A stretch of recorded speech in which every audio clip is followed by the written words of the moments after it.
Well, the push against illegal immigration is often attacked as a racist effort by white Americans to keep out non-white immigrants. But one black civil rights advocate says, in fact, the biggest victims of low-wage illegal labor are black men in this country who see their own job opportunities dry up and their own wages undercut. Peter Kirsanow is a member of the United States Commission on Civil Rights. He was also a candidate for President Trump's Secretary of Labor, and he joins us now. Peter, thanks a lot for coming on. Thanks for having me. So this is a position you don't hear very much, but makes a kind of intuitive sense. Unpack it, if you would. What do you mean when you say that black men in America are the biggest victims of this? Sure. Well, just to give you a little bit of background, we've conducted at least 3 hearings over the last 6 years of the Civil Rights Commission on this discrete issue. And we had a number of experts testify. We deduced a lot of information with respect to the economic impact of illegal immigration on low-skilled workers generally.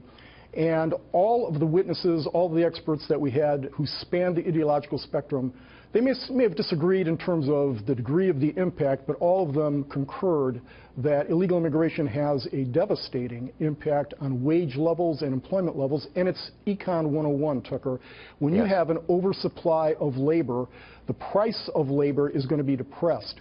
And also, we have an oversupply of low-skilled labor. And what happens is black males are disproportionately concentrated in the low-skilled labor market, disproportionately have only high school diplomas. And over the last about 20 years or so, the bulk of our immigration, or both legal and illegal, has been on the low-skilled side. So we have an oversupply of low-skilled labor.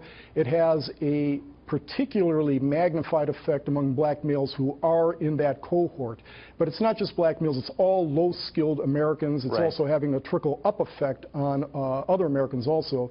And it has effect on black females also, and it has profound sociological implications as well. I don't even know what the counter-argument to what you just said is. It seems obvious. It's clearly true. Has anyone told the Congressional Black Caucus? Yeah, I have.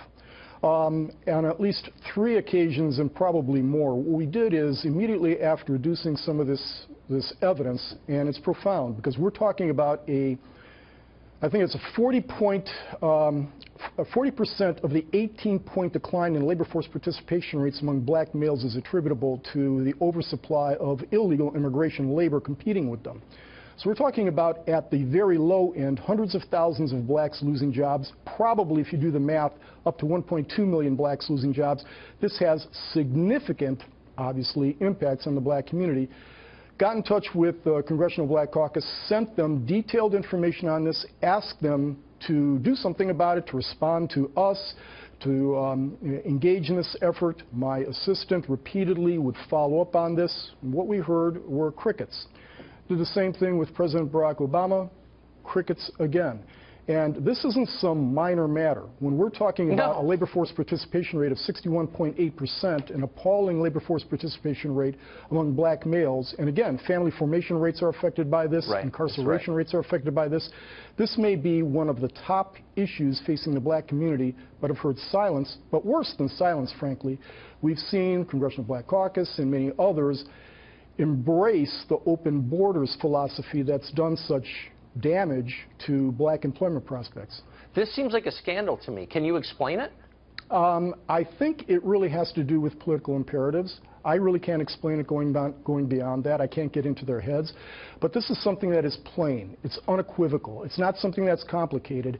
And yet they've embraced an element that actually does egregious harm to the prospects of the black community. Again, I'm focused right now on the black community, but it does incredible harm with respect to all employment at the low-skilled level. And then we've seen what's happened with H-1B and H-2B visas.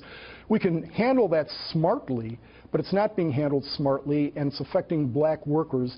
But I think that the political imperative of identity politics has trumped, no pun intended, the desire or the imperative to protect your constituents. It's just so striking to hear someone discuss immigration in economic terms using numbers and social science rather than in identity politics terms. And I just wonder why more on the left don't do that. They used to. I think again, I'm not an expert at these things, I'm just kind of surmising, but if you take a look at what they've been doing for the last several years, engaging in identity politics, I think they made a demographic calculation that if they were able to specify certain groups that they think that they can stir up so that they will vote in a particular fashion. That augurs to their short-term benefit, regardless of what happens to their constituents. It's shocking. Peter, thank you for that. That was a great explanation. Thanks for having me.